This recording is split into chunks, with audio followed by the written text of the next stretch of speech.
Next topic है nucleolus या little nucleus, ठीक है, छोटा वाला न्यूक्लियस। देखते हैं न्यूक्लियोलस कहाँ होता है। यहाँ पर ध्यान से देखिए, ये जो आप थ्रेड देख रहे हैं, इस थ्रेड के बीच में एक रखा हुआ स्ट्रक्चर है जिसका नाम है न्यूक्लियोलस। ये स्फेरिकल है, अभी दिख गया। इसके बाहर कोई कवरिंग नहीं होता, मेम्ब्रेनलेस स्ट्रक्चर है। और जो न्यूक्लियोलस का कंटेंट है वो इज कॉन्टिन्यूअस विथ न्यूक्लियोप्लाज्म, वो न्यूक्लियोप्लाज्म के साथ में कॉन्टिन्यूअस रहेगा, समझ गया ना। और देखिए, प्रेजेंट इन द न्यूक्लियोप्लाज्म, ये कहाँ पाया जाएगा बताइए, न्यूक्लियोप्लाज्म में। वो तो सर हमको दिख रहा है। अब इसका काम क्या होता है देखिएगा, न्यूक्लियोलस का फंक्शन, ठीक है ना। न्यूक्लियोप्लाज्म मतलब न्यूक्लियस के अंदर जो फ्लूइड है, इसका काम क्या है, फॉर्मेशन ऑफ राइबोसोम। ये राइबोसोम का फैक्ट्री है, राइबोसोम का सब यूनिट यहीं पे बनता है, फैक्ट्री ऑफ राइबोसोम है। It is the site for active ribosomal RNA synthesis. यहाँ पे राइबोसोमल आरएनए सिंथेसिस होता है, मतलब आरएनए सिंथेसिस होता है। बताए थे ना, आरएनए 3 टाइप का होता है, मैसेंजर, ट्रांसफर, राइबोसोमल। तो राइबोसोमल आरएनए का सिंथेसिस होता है, ठीक है। अब देखिएगा, थोड़ा समझने का कोशिश कीजिए।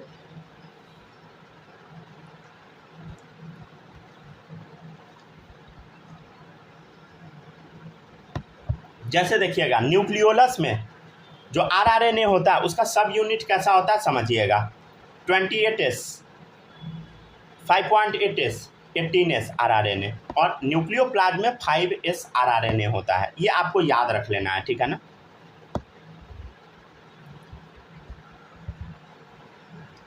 देखिएगा, larger and more numerous nucleoli are present in cell actively carrying out protein synthesis. देखिए, जो भी सेल प्रोटीन का सिंथेसिस करेगा उसमें क्या होगा बताइए, बड़े संख्या में, समझ गए, बड़ा बड़ा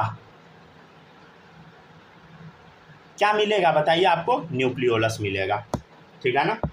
क्योंकि हम क्या बताए हैं, ये राइबोसोम का फैक्ट्री है, तो राइबोसोम तो बनेगा तभी तो प्रोटीन बनेगा, समझ गए। चलो कॉपी करते चलिए, कॉपी नहीं मतलब पढ़ते चलिए।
हो जाएगा तो बता दीजिएगा, ठीक है। पढ़ लिया ना, चलिए अब देखिएगा नेक्स्ट है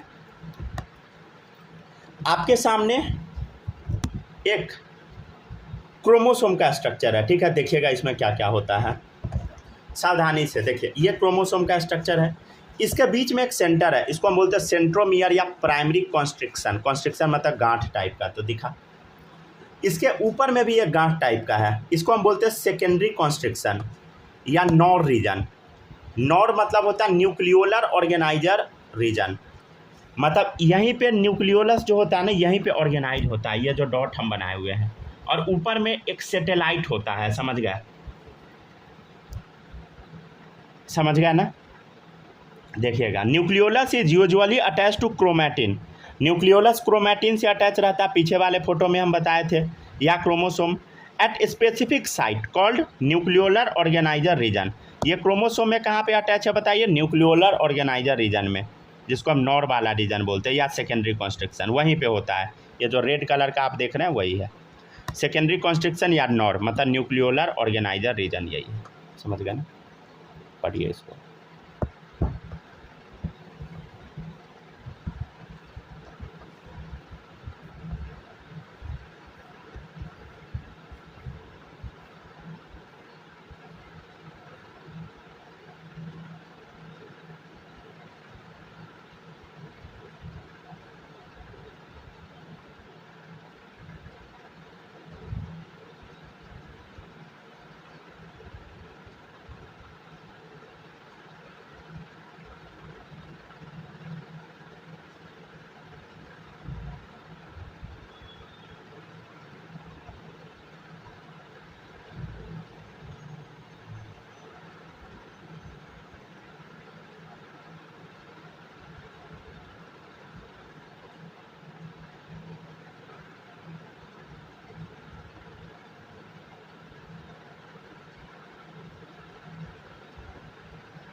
हो गया।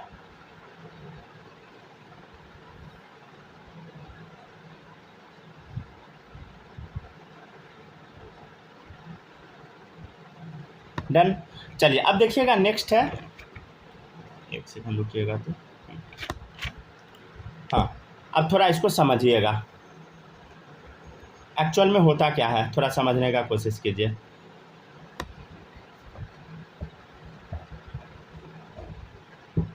अभी जो हम आपको बताए थे थोड़ा इसको हम समझने का कोशिश करते हैं।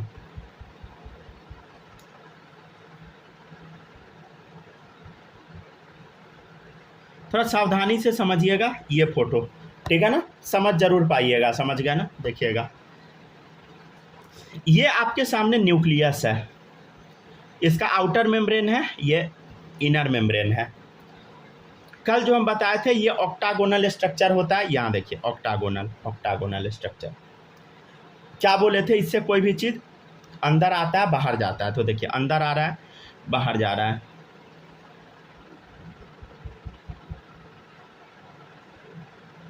ठीक है ना। देखिएगा साइटोप्लाज्म में से प्रोटीन सिंथेसिस करने के लिए देखिए दो डब्बा आ रहा है इस टाइप का, देखिए डब्बा आ गया, डब्बा इसमें गया, ठीक है ना, डब्बा गया। अब हम देख लेते हैं, अब ये देख लीजिए अब ये किस किस टाइप का बना हुआ है, समझ गया ना। ये मान लेते हैं राइबोसोम का 60S सब यूनिट है, ये 40S सब यूनिट है, ये 60S सब यूनिट है, ये 40S सब यूनिट है। 60S सब यूनिट में तीन तरह का, मतलब 60S वाला जो यूनिट है उसका तीन तरह का सब यूनिट होता है, जिसका नाम है 28S, 5.8S, 5S। ठीक है, ये कहाँ पहुँच रहा है, देखिए न्यूक्लियोलस में। न्यूक्लियोलस का फंक्शन अभी हम बताए थे ना, क्या था, देखो फैक्ट्री ऑफ राइबोसोम, तो कैसे काम करता वो आप समझिएगा। न्यूक्लियोलस में दो गो डब्बा आया राइबोसोम वाला, देखिएगा और कैसे उसका मैचुरेशन होगा। थोड़ा गंदा हो गया है, रुकिए इसको साफ करती है, PDF में एकदम साफ सुथरा रहेगा, डोंट वरी, ठीक है ना। देखिएगा ये है 20S, 5.8S और 5S, तीन गो लकीर बना दिए, ये बना दिए, और ये 40S वाला है जिसमें 18S सब यूनिट है, समझ गया ना, राइट। इसमें कोई दिक्कत नहीं होगा।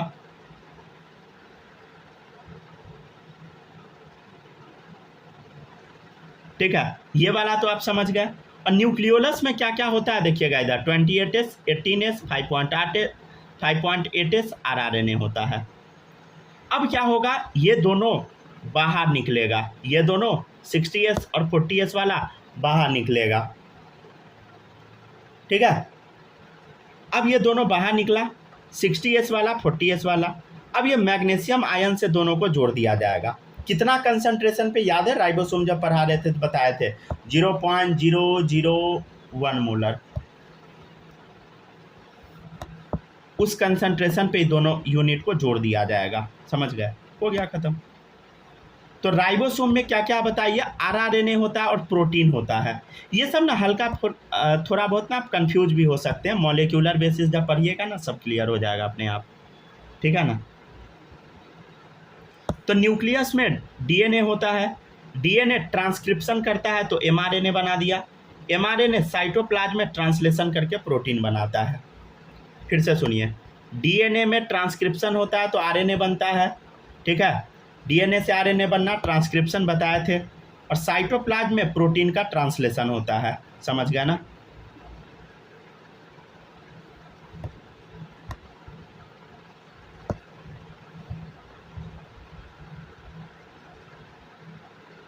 ठीक है, इसको एक बार पढ़िए।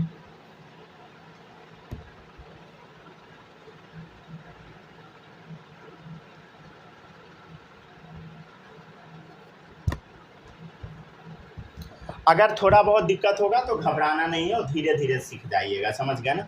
बस खाली पढ़ते रहिएगा, छोड़िएगा नहीं, समझ गया ना।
ठीक है, देखते चलिए।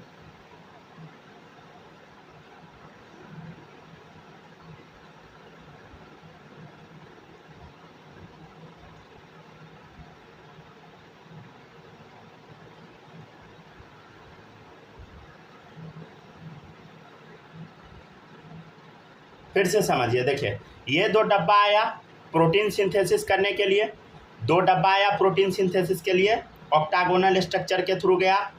यहाँ पे 60s वाला 40s वाला दोनों का कॉन्स्टिट्यूशन हम बताए थे क्या क्या रखता है। न्यूक्लियोलस में क्या क्या होता है आरआरएनए वो बता दिए, और दोनों आपस में बाहर निकल गया ज्वाइन होके, समझ गया ना। तो यही तो बताया बस। अब देखिएगा सेल साइकिल, अगला जो चैप्टर है ना उसका पूरा समरी यहाँ पे लिखा हुआ है, समझ गया ना। ये आपको समझ लेना है, ये अच्छे से समझ लेना है, समझे। अच्छे से समझ लेना है मतलब समझ लेना है, ठीक है ना। एकदम पूरा समझिए तो इस चीज़ को मतलब निगल जाना है, समझिए इस टॉपिक को इस तरीके से समझिए तो, ठीक है ना। सारा डाउट आपका क्लियर हो जाएगा। समझिए पूरा सेल साइकिल यही है। देखिएगा सेल साइकिल में 2 फेज होता है, पहला इंटरफेज, दूसरा होता है पीमैट फेज। इंटरफेज जो होता है 3 फेज से मिलकर बना होता है, G1 phase, S phase, G2 phase. G1 phase में एक धागा होता है 1 क्रोमैटिन फाइबर, S फेज में भी 1 क्रोमैटिन फाइबर, G2 फेज में भी 1 क्रोमैटिन फाइबर। देखिएगा G1 फेज में एक DS मतलब होता है डबल स्ट्रैंडेड, डबल D मतलब डबल, S मतलब स्ट्रैंडेड मतलब 2 धागा वाला, DS मतलब डबल स्ट्रैंडेड 2 धागा वाला। तो देखिए 2 धागा वाला DNA दिख रहा है किस फेज में, G1 फेज में। तो G1 फेज में क्या दिख रहा है बताइए, 2 धागा वाला DNA। इस फेज में क्या होता है, धागा डबल हो जाता है। तो एक डबल स्ट्रैंडेड DNA से 2 डबल स्ट्रैंडेड DNA बन गया। देखिए एक 2 धागा वाला DNA था, यहाँ देखिए एक है 2 धागा वाला DNA, यहाँ क्या हो गया 2 हो गया 2 धागा वाला DNA। तो देखिए ब्लैक कलर से तो बना हुआ है, इसका एक कॉपी तैयार हो गया रेड कलर से, इसमें भी ब्लैक कलर से बना हुआ था, कॉपी तैयार हो गया। G2 फेज में ऐसा ही रहेगा। अब क्या होता है, अगला है प्रोफेज। इसमें क्या होता है, ये जो आप धागा देख रहे हैं ना, ये एक्चुअल में ऐसा धागा, इसको ना ऐसा पैक कर दिया जाता है, मतलब कुछ इस तरीके से, इसी को हम बोलते हैं क्रोमोसोम, समझ गया ना। तो ये कंडेंस कर दिया गया। जैसे मान लीजिए ज़मीन का बंटवारा करना है तो क्या होगा बताइए। मान लीजिए किसी बाप के पास 2 बेटा है, तो ज़मीन का बंटवारा करना है, तो हर एक संपत्ति एक जगह लाना होगा। ज़मीन का बंटवारा या टोटल संपत्ति का बंटवारा करना है तो टोटल संपत्ति को एक जगह जुटाओ, बाप दो हो गया, कोई दिक्कत नहीं होगा। और जब एक जगह नहीं लाइएगा, जब बंटवारा करेगा आदमी तो क्या होगा, झगड़ा हो जाएगा। यही तो होता है अपने यहाँ, समझ गया ना। तो वैसा ही यहाँ पे है, समझ गया ना। यहाँ पे हल्का सा भी चूक हुआ बर्बाद, समझ गया ना, भयंकर बर्बादी, समझ गया ना। आदमी के डे टू डे लाइफ में भी होता है, तो यहाँ पे थोड़ा सा भी चूक नहीं होना चाहिए। देखिए तो अब इसका 4 फेज होता है, पीमैट phase, prophase, metaphase, anaphase, telophase. तो सबसे पहला प्रोफेज। देखिएगा प्रोफेज में क्या होता है, ये आपके सामने एक क्रोमोसोम दिखाई दे रहा है, इसमें ना 2 क्रोमैटिड है। क्रोमैटिड बोलते हैं एक, देखिए ये क्रोमोसोम है तो एक ये क्रोमैटिड, एक ये क्रोमैटिड, तो कितना क्रोमैटिड, एक इधर 2 क्रोमैटिड। और देखिए डबल स्टैंडर्ड DNA कितना है, 2 है, एक इधर डबल स्टैंडर्ड, एक इधर double standard, 2 double standard DNA है। मेटाफेज में क्या होगा, क्रोमोसोम एक ही रहेगा, हाँ सर दिख रहा है क्रोमोसोम एक, इसमें 2 क्रोमैटिड दिख रहा होगा। देखिए इधर एक क्रोमोसोम है, 2 क्रोमैटिड दिख रहा है, एक इधर, और 2 डबल स्टैंडर्ड DNA, एक ये है एक ये है। फिर है एनाफेज। एनाफेज में क्या होता है, ये बीच से टूट जाता है। तो देखिए क्रोमोसोम अभी एक ही है, समझ गया ना। हालांकि ये टूट के 2 पार्ट में हो चुका है, लेकिन क्रोमोसोम अभी हम एक ही मानेंगे। देखिए अब एक क्रोमैटिड ये है, एक क्रोमैटिड ये है, मतलब मान लीजिए ये एक क्रोमोसोम है, ये एक क्रोमोसोम है, तो उसमें एक क्रोमैटिड है, ठीक है ना, और एक डबल स्टैंडर्ड DNA बस आपको दिख रहा है। अब ये टीलोफेज में जाएगा। टीलोफेज में क्या होगा, ये जो स्ट्रक्चर जो ऐसा था, ये जो स्ट्रक्चर आप ऐसा देख रहे हैं, ये डीकॉन्डेंस होगा। ये जो आपस में कंडेंस कर दिया, अब ये खुल के फिर से ओरिजिनल इस टाइप का बन जाएगा। तो देखिए ये डीकंडेंस होके ऐसा धागा बन गया, समझ गया ना, क्रोमैटिन धागा बन गया। और वो क्रोमैटिन कैसा होगा, स्टार्टिंग में नहीं था 1 डबल स्टैंडर्ड DNA वाला, वैसा ही हो गया। तो 2 पार्ट में सेल टूट चुका है, तो 1 डबल स्ट्रैंडेड डीएनए आ गया। समझ गया ना। तो एक क्रोमोसोम में कितना क्रोमैटिड बताओ, एक क्रोमैटिड। समझ गया ना। एक क्रोमोसोम में यहाँ पे कितना क्रोमैटिड होगा, एक क्रोमैटिड। देखिए एक क्रोमोसोम में एक क्रोमैटिड। समझ गया ना।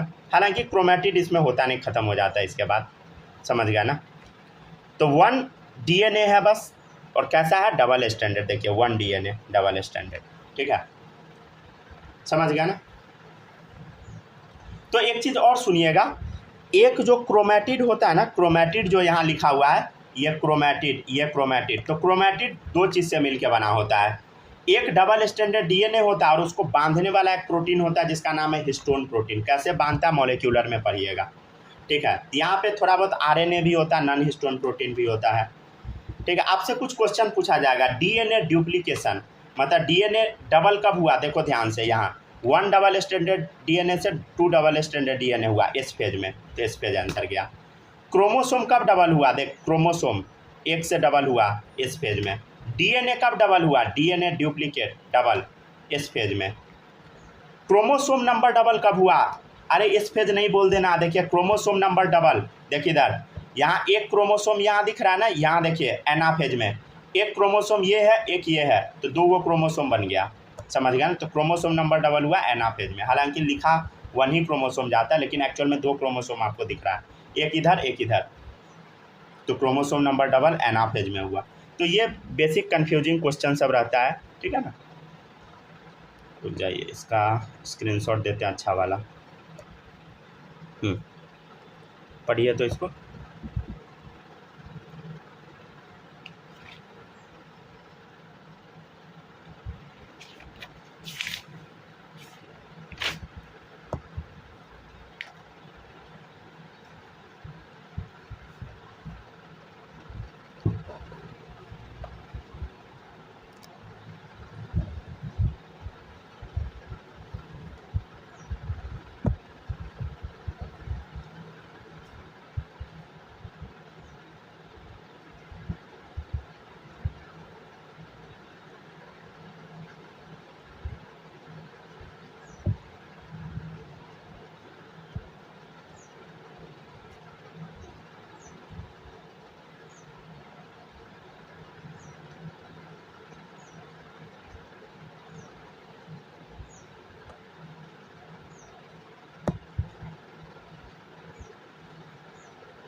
पढ़िए, आराम से पढ़िए एक एक चीज़।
हो गया डन।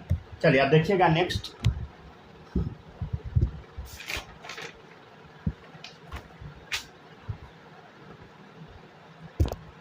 एक लेक्चर बस और है, कल कोशिश करेंगे इसको ख़त्म करा देने का। देखिएगा नेक्स्ट है क्रोमोसोम। क्रोमोसोम क्या होता है अभी आपको हम बताए हैं, वो जो आप इस टाइप का देख रहे हैं ना, बंटवारे के टाइप, इसको अच्छे से जब डिजाइन कर दिया जाएगा वही क्रोमोसोम है। तो it is highly condense form of chromatin which form at the time of cell division, बंटवारा के टाइम कंडेंस किया जाता है। तो क्रोमैटिन से क्रोमोसोम बनता है, कंडेंस करके डीकंडेंस करके क्रोमैटिन बनता है। अच्छा देखिएगा, best stage to study morphology of chromosome. Chromosome का सबसे अच्छा आप स्टडी कब कर सकते हैं? मेटाफेज में, because chromosome are shortest and thickest, मोटा होता है और छोटा होता है।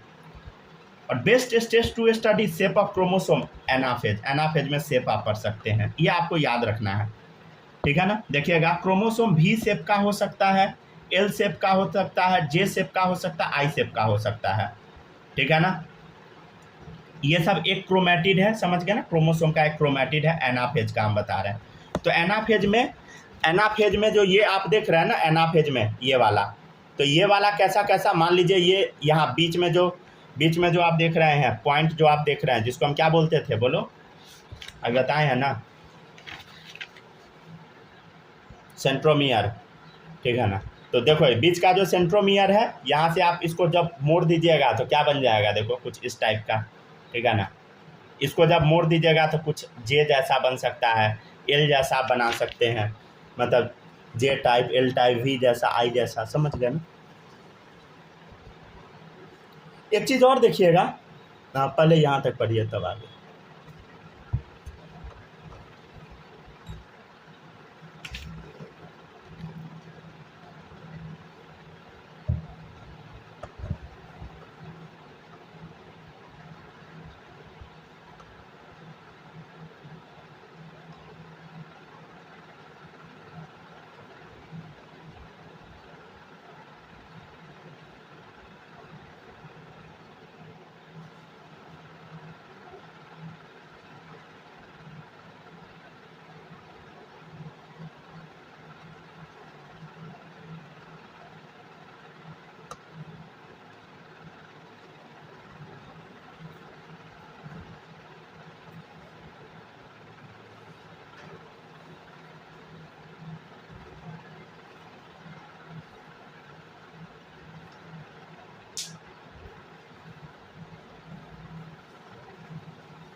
चलिए हाँ आगे देखिएगा, यहाँ तक में कोई दिक्कत तो नहीं होगा ना, पढ़ लीजिए।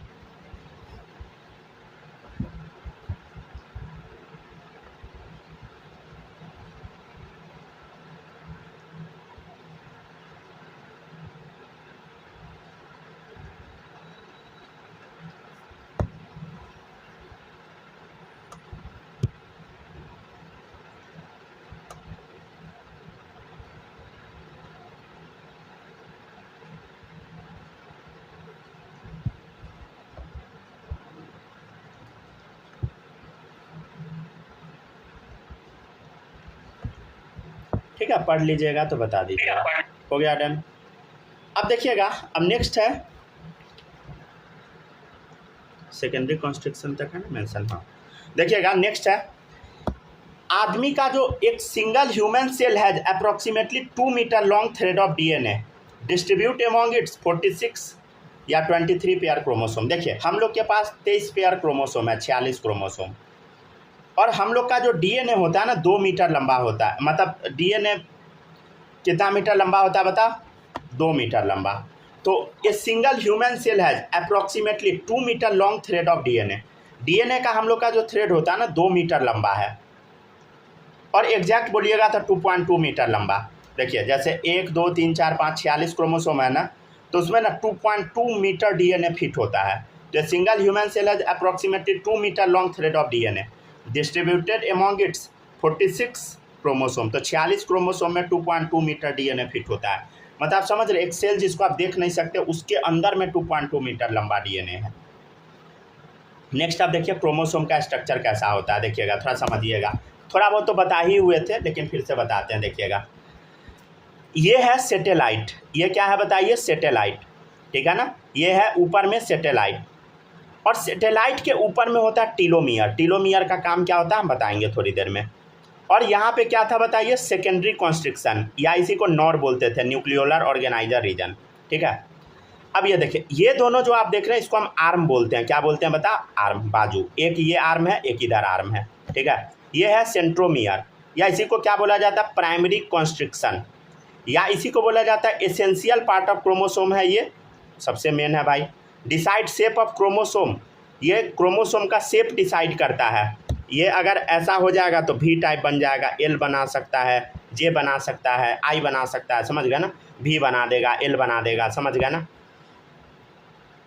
और ये आर्म रेशियो भी डिसाइड करता है, आर्म रेशियो मतलब समझ गया ना, कौन छोटा होगा कौन बड़ा होगा, ये आर्म कौन छोटा बड़ा होगा, आर्म रेशियो आगे लिखा हुआ है, ठीक है ना। अब देखिएगा और ध्यान से, ये दोनों क्रोमैटिड एक जैसा नहीं, इसको हम बोलते हैं सिस्टर क्रोमैटिड। तो यहाँ पे दो सिस्टर क्रोमैटिड है, ये क्रोमैटिड, दोनों क्या है, सिस्टर क्रोमैटिड, समझ गया ना। और देखिएगा यहाँ पर भी टीलोमियर बना हुआ है, यहाँ पर टीलोमियर, ऊपर में भी टीलोमियर। अब इसके ये वाले रीजन पे पाया जाता है काइनेटोकोर, यहीं से क्रोमोसोम को पकड़ के खींच के तोड़ा जाएगा, काइनेटोकोर, स्पिंडल फाइबर यहीं जुड़ता है और तोड़ता है इसको, समझ गया ना। तो क्रोमैटिड क्या होता है ये समझ आया, ये क्रोमैटिड। तो metaphasic chromosome consist of two identical structure called chromosome, sorry chromatid. तो मेटाफेज में क्रोमैटिड क्लियरली दिखता है, देखिए इधर मेटाफेज में क्लियरली दिखा, इसमें तो सटा हुआ है ना, मज़ा नहीं आ रहा है देखने में, लेकिन मेटाफेज में अच्छा लग रहा है देखने में, ठीक है ना। तो वही लिखा जाता है, metaphasic chromosome consist of two identical structure called chromatid, और one chromatid is made up of one DNA, ठीक है, डबल स्टैंडर्ड डीएनए होता है। तो एक क्रोमैटिड में देखिए एक डीएनए है, डबल स्टैंडर्ड, इधर भी डबल स्टैंडर्ड, ठीक है ना, समझ गया ना। तो एक क्रोमैटिड में एक डीएनए, एक इधर, ठीक है ना, तो एक क्रोमैटिड में वन डीएनए। चलिए इसको पढ़िए।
हो गया डन।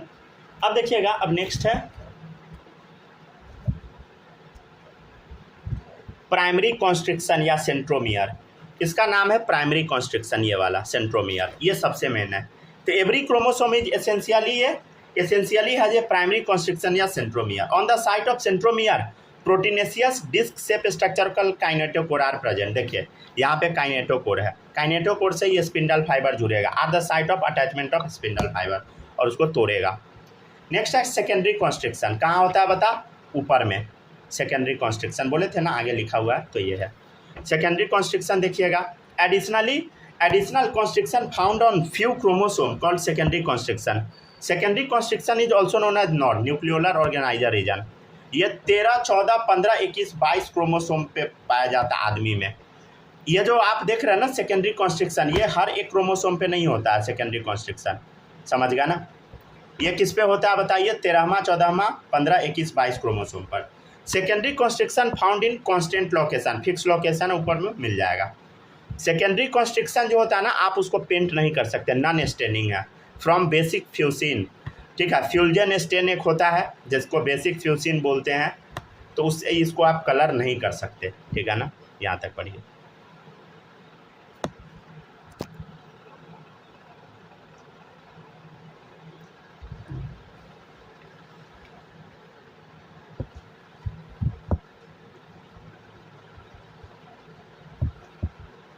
पढ़िए, अच्छे से पढ़िए।